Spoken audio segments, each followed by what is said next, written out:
अस्सलाम वालेकुम dear students. आज जो हमारा टॉपिक है वो है जाबिर बिन हया। चूँकि इस लेसन पे हमने दो वीडियोस अपलोड किए हैं, अब हम इसका लास्ट वीडियो अपलोड करने जा रहे हैं, यानी इसका लास्ट पैराग्राफ आज हम पढ़ने जा रहे हैं। पिछले वीडियो में हमने यहाँ तक पढ़ा था, आज हम यहाँ से आगे पढ़ेंगे। आप अपनी किताब का पेज नंबर 50 जो है खोलकर अपने सामने रख लीजिएगा, ताकि इसमें जितने भी मुश्किल अल्फाज होंगे इनको पढ़ने में आपको आसानी हो जाए और उनको समझने में भी आपको आसानी हो जाए। पेज नंबर है आपकी किताब का 50। तो ये लास्ट पैरा जो है, आज इस लेसन को हम कंप्लीट करेंगे। तो लास्ट पैरा हम पढ़ने जा रहे हैं। उसके पास शीशे का भी बर्तन था, उस पर भी उसने ये तजुर्बा किया, ये भी उस तेज़ाब के असर से महफूज रहा। चनाचे अपने तजुर्बात का जिक्र करते हुए जाबिर लिखता है। हमने पिछले वीडियो में पढ़ा था कि जाबिर बिन हया ने नाइट्रिक एसिड जो है, एक तेज़ाब जो है जिसका नाम है नाइट्रिक एसिड, वो ईजाद किया था। क्योंकि इस एसिड को उसने मुख्तलिफ बर्तनों में रखा था, चांदी के बर्तन में रखा था, लोहे के बर्तन में रखा था, यानी जितने भी उसके घर में बर्तन थे उन सब में रखने की कोशिश की, लेकिन उन सब में सुराख हुआ। तो अब उसके पास सोने का बर्तन था, सोने के बर्तन में भी उसने रखा, लेकिन सोने के बर्तन पे इसका कोई असर नहीं हुआ। जाबिर कहता है कि मेरे पास एक और बर्तन था, वो शीशे का बना। एक तो सोने पर इसने कोई असर नहीं किया, दूसरा बर्तन जो मेरे पास था वो शीशे का बना हुआ था, तो इस शीशे के बर्तन पर भी उसने कोई असर नहीं किया। जाबिर लिखते हैं कि कलमी शूरे यानी नाइट्रिक एसिड का तेज़ाब इतना तेज था कि कोई बर्तन बच न सका। यानी मेरे घर में जितने भी बर्तन थे, जिस दहात के बर्तन थे, उनमें कोई नहीं बचा। सिर्फ दो चीज़ें ऐसी मिली जिन पे इस तेज़ाब का असर ना हुआ, एक सोने का बर्तन और दूसरा शीशे का बर्तन। जितने भी बर्तन मेरे घर में मौजूद थे, मुख्तलिफ दहातों के बने हुए बर्तन मेरे घर में मौजूद थे, लेकिन उनमें इस नाइट्रिक एसिड से कोई नहीं बचा। हर एक में सुराख हुआ। लेकिन मेरे पास दो चीज़ें ऐसी थी, यानी दो चीज़ों के बर्तन बने हुए थे, एक सोना और दूसरा बर्तन जो बना हुआ था वो शीशे का था। इन दो तरह के बर्तनों में इस नाइट्रिक एसिड से कोई भी सुराख नहीं हुआ, कोई भी असर नहीं हुआ। इस अजीम साइंसदान ने कई किस्म के तेज़ाब ईजाद किए। नाइट्रिक एसिड ही नहीं बल्कि इसने बहुत सारे एसिड जो हैं ईजाद किए। उनमें एक था, उसने सोना पिघलाने वाला तेज़ाब भी ईजाद किया, यानी वो तेज़ाब भी उसने ईजाद किया। जाबिर ने जो सोने को पिघलाता है। मुख्तलिफ किस्म के तेज़ाब तैयार करते करते उसकी आंखें ख़राब हो गई, और चूँकि मुख्तलिफ तेज़ाब उसने अपनी ज़िंदगी में ईजाद किए, बनाए हैं, इनमें नाइट्रिक एसिड है या बाकी जो उसने तेज़ाब ईजाद किए हैं, उससे क्या हुआ, उसकी आंखें तेज़ाब बनाते बनाते ख़राब हो गई।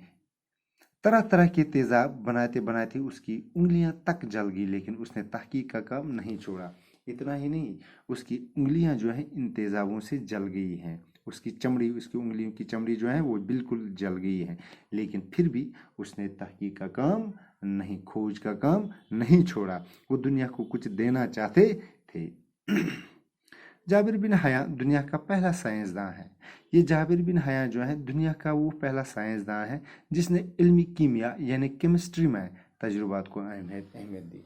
ये दुनिया के उन साइंसदानों में शुमार किया, बल्कि मैं ये कहूँगा कि दुनिया के पहले साइंटिस्ट थे, पहले साइंसदान थे जिसने क्या किया है, केमिस्ट्री में तजुर्बात को, केमिकल्स तेज़ाब बनाकर केमिस्ट्री में तजुर्बात को अहमियत दी। उसने तमाम ज़िंदगी तजुर्बात में सिर्फ सर्फ की। इल्मी कीमिया को जाबिर ने बहुत कुछ दिया। यानी केमिस्ट्री जो आज हम पढ़ते हैं 10th 11th 12th में, जो हम 9th 10th 11th 12th में पढ़ते हैं, केमिस्ट्री जो हम आज पढ़ते हैं, उसके जो हम पढ़ते हैं वो रिएक्शंस वगैरह जो हम देखते हैं, हम मुख्तलिफ ईजादात आज भी जो है साइंटिस्ट जो है इसके ऊपर तहकीक करते हैं। लेकिन केमिस्ट्री की जो दागबेल किसने डाली हैं, जाबिर बिन हया ने। कूफा के इस अजीम साइंसदान को इल्मी कीमिया यानी केमिस्ट्री का बाबाए आदम, फादर ऑफ केमिस्ट्री तस्लीम किया जाता है। یعنی جابر بن حیاں کو کیا کہا جاتا ہے؟ فادر آف کیمسٹری، یعنی کیمسٹری کو ایجاد کرنے والا، جس نے کیمسٹری سبجیکٹ کو ایجاد کیا ہے، اس کو جابر کو تصور کیا جاتا ہے فادر آف کیمسٹری، بابائی آدم۔ تو اس طریقے سے ہم نے یہ پڑھا ہے کہ جابر بن حیاں کی جو زندگی تھی، کہاں سے اس کی شروعات ہوئی، کہاں سے اس نے اپنی ابتدائی تعلیم حاصل کی، اس کے بعد جو ہے کہاں پہ اس نے اپنی اعلیٰ تعلیم حاصل کی۔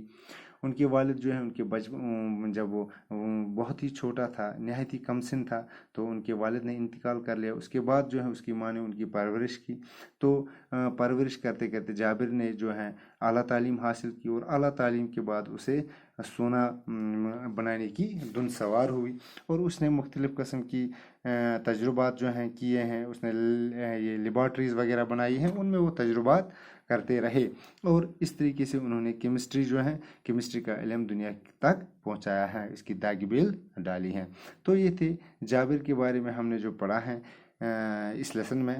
تو اب اس کی ایکسرسائز میں، حالانکہ یہ اس کے جو ہیں کیا کہوں گا الفاظ معنی، لفظ معنی ان کے عطار ہیں، عطر بیچنے والا، فکر، لاحق ہونا، اندیشہ ہونا، یہ کچھ الفاظ معنی ہیں، ان کو بھی آپ اپنی کتاب پہ یاد کر سکتے ہو۔ 52 پیج نمبر ہے اس کا۔ اب کچھ سوالات ہیں، انشاءاللہ ان سوالات کے جواب ہم کل لکھیں گے۔ جیسے جابر بن حیاں کون تھے؟ وہ ایک عظیم سائنسداں تھے، اس طریقے سے میں نے پڑھایا ہے آپ کو پوری جابر کی حالات زندگی، میں نے آپ کو پڑھائی ہیں، کہاں کہاں سے اس نے شروعات کی، پھر کیا ہوا۔